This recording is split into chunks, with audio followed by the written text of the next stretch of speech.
Bro Anies menyampaikan saya Heri Ulfa dari Sulawesi Selatan. Kami bergerak jauh, Bapak Bro Anies. Bro Anies 400.000 sudah tercatat. Perempuan muda Sulawesi Selatan yang kita inisiasi dan juga perempuan desa official. Langsung saja kami punya program pemberdayaan di desa yang dimana ini tujuan kami untuk mendekatkan diri dengan akar rumput. Banyak yang mencintai Bro Anies, banyak yang menyukai program-program itu, dan kita menyentuh salah satu pemberdayaan lebih ke program untuk pengembangan ekonomi mereka dan juga bagaimana mereka bisa merdeka secara finansial. Seperti apa kira-kira harapan Bro Anies untuk perempuan khususnya yang kami kawal di desa agar kemudian kami punya kekuatan untuk menyatukan persepsi bahwa Bro Anies siap mengawal harapan-harapan perubahan khususnya yang pro kepada perempuan, dan juga Bro Anies siap mensupport kita perempuan-perempuan desa khususnya. Mungkin itu. Oke, ya semua. Ya, saya ajarkan pertanyaannya, apa yang mau dilakukan Bro Anies terhadap perempuan, termasuk perempuan desa yang lemah? Itu ya pertanyaannya. Oke. Pandang perempuan seperti kita memandang ibu kita sendiri. Setiap bertemu dengan seorang perempuan, maka lihatlah seperti kita menghormati ibu kita. Kampanye itu harus dilakukan sehingga kita menghormati, menghargai, karena tidak mungkin kita akan memandang rendah pada ibu kita. Tidak akan kita berbuat hal-hal yang tidak patut pada ibu kita. Betul tidak? Itu harus dikampanyekan masif sehingga itu menjadi kesadaran kolektif bahwa pandang itu seperti ibu, pandang itu seperti saudara, seperti adik atau kakak kita sendiri. Dengan begitu, setiap kali ada sesuatu terjadi kepada perempuan dimanapun, kita akan merespon. Kalau tidak, itu saya nggak kenal, buat apa saya peduli. Ketika ada masalah yang sedang dihadapi, apapun masalahnya, di ruang publik, kita bisa tidak berbuat apa-apa. Kenapa? Kita nggak merasa itu kenal, kita tidak merasa itu urusan kita. Jadi satu kesadaran itu. Yang kedua, negara itu harus responsif melindungi, dan bentuk perlindungannya adalah dengan memberikan mekanisme untuk pencegahan di fasilitas-fasilitas umum. Selalu ada mekanisme untuk melakukan pencegahan, dan bila terjadi sesuatu yang menimbulkan ketidaknyamanan, maka dimanapun bisa melaporkan dengan cepat. Problem utamanya adalah tidak tahu kemana harus lapor, kepada siapa harus lapor. Itu harus dilakukan. Kami di Jakarta membuat nomor khusus untuk itu, dan kita menyiapkan kerjasama dengan kepolisian antara Pemprov DKI dengan Polda, bahkan menyiapkan aplikasinya sehingga ketika ada peristiwa apapun yang dialami itu bisa direspon. Yang ketiga, di Jakarta ini kita ada tempat di mana kita memberikan istilah kita rumah aman bagi perempuan yang mengalami korban kekerasan, untuk mereka bisa berada di tempat itu terlindungi, tercover seluruhnya. Bahkan kalau di Jakarta ini, di pengalaman kami kita kerjakan, saya bisa kasih contoh Jakarta karena saya belum bisa mengerjakan di wilayah di luar Jakarta. Jadi pengalaman saya di Jakarta. Bagi kami di Jakarta, bila ada perempuan yang mengalami kekerasan dan harus mendapatkan perlindungan, maka kami tidak lihat KTP-nya. Tidak penting dia warga daerah mana, tapi bila dia berada di Jakarta, maka kami akan melindungi, termasuk biaya-biayanya bila muncul dari mulai soal rumah sakit sampai tempat tinggal di sini, itu semua diambil alih oleh negara. Bentuk tanggung jawab ini adalah cara kita menghormati perempuan yang mengalami tindakan-tindakan yang tidak sepatutnya. Lalu yang kita siapkan itu adalah fasilitas tambahan khususnya kepada ibu hamil, karena ibu hamil membutuhkan fasilitas tambahan yang tidak dimiliki oleh, atau kebutuhan yang tidak dimiliki oleh yang lain. Kebutuhan ini harus fasilitas. Jadi itu contoh ya bagaimana kita melihat. Tapi semuanya bermula dari cara pandang.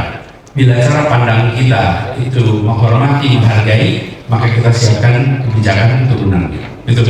Pertama, bisa lepas Bapak mungkin udah gak menjabat di DKI, saya juga tetap bekerja di ranah kementerian dan DKI. Saya melihat banyak sekali kasus-kasus, ternyata masih banyak kasus-kasus pungli atau saya bilang fraud dalam lintas ASN itu. Dan kemarin per 2-3 hari lalu saya sedih sekali karena mendengar ternyata gaji ASN mau ditingkatkan 8%. Jadi saya mau bertanya kepada Bapak, Bro Anies, apa kira-kira mudah-mudahan apa kira-kira rencana Bapak untuk rencana Bro Anies untuk bisa menuntaskan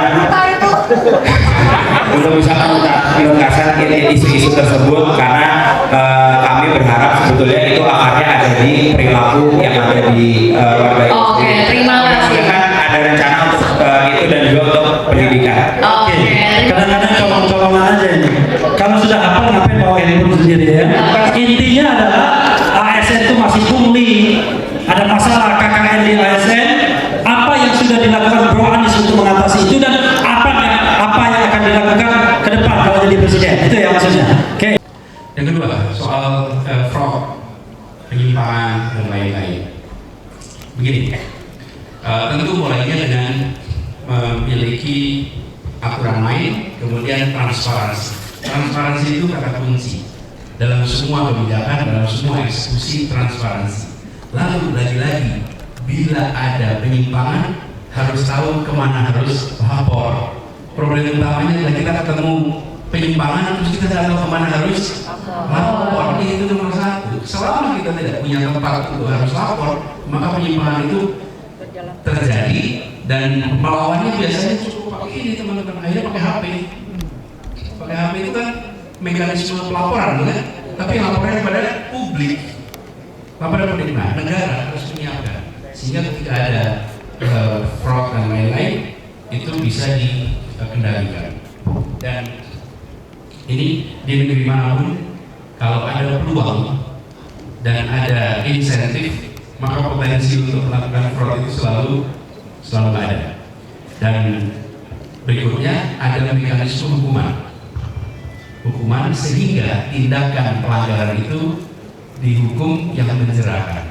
Kalau dilaporkan tapi tidak diproses dan tidak dihukum, maka itu tidak menjadi sesuatu yang kredibel. Di sisi lain, teman-teman sekalian, ada pelanggaran itu ada jenisnya. Ada yang melanggar karena kebutuhan, ada yang melanggar karena keserakahan. Kalau yang melanggar karena kebutuhannya harus diselesaikan. Kalau tidak, pelanggaran itu akan terjadi terus. Kalau orang gajinya hanya cukup untuk 20 hari, maka 10 hari berikutnya makan apa? Dan di situ harus bereskan, sehingga hanya cukup untuk hidup 30 hari harus bereskan. Sampai kapanpun persoalan akan muncul. Kenapa? Karena biayanya tidak cukup untuk atau pendapatannya cukup untuk hidup. Yang kedua, pelanggaran karena keserakahan. Kalau keserakahan itu gajinya berapapun akan fraud itu terjadi. Nah, menghadapi keduanya beda.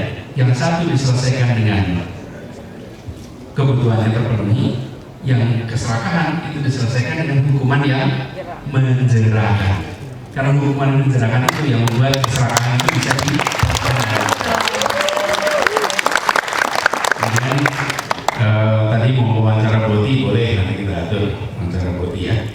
Mekanisme untuk rekrutmen, transparansi, dibuka informasinya. Semua yang sifatnya seleksi itu harus ada transparansi proses, transparansi hasil, karena itu yang akan mengawasi dan menghindarkan dari praktek-praktek nepotisme. Selama tidak ada transparansi, ruang itu akan besar.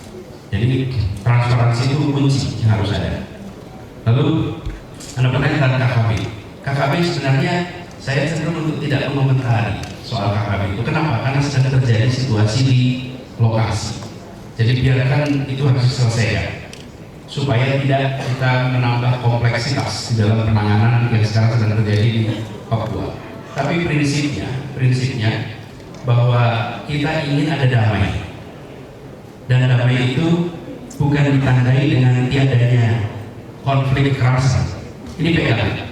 Damai itu ditandai dengan semua merasa ada di situ ada kedamaian yang sesungguhnya. Oke? Jadi saling dalam kedua yang menimbulkan rasa keadilan, lalu insya Allah konflik itu akan tiada.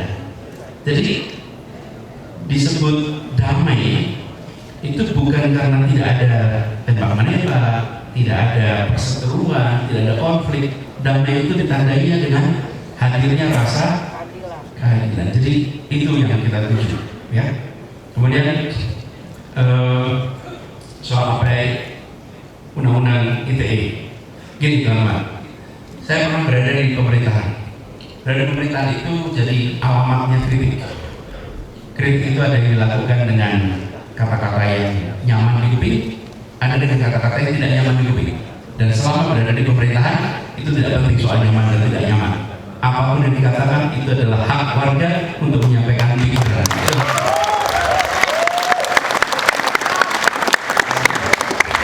Saya juga tidak pernah menuntut siapapun yang padahal kalau lihat dosisnya agak lumayan pada kita. Lumayan. Kita nggak pernah proses, biarkan saja. Kita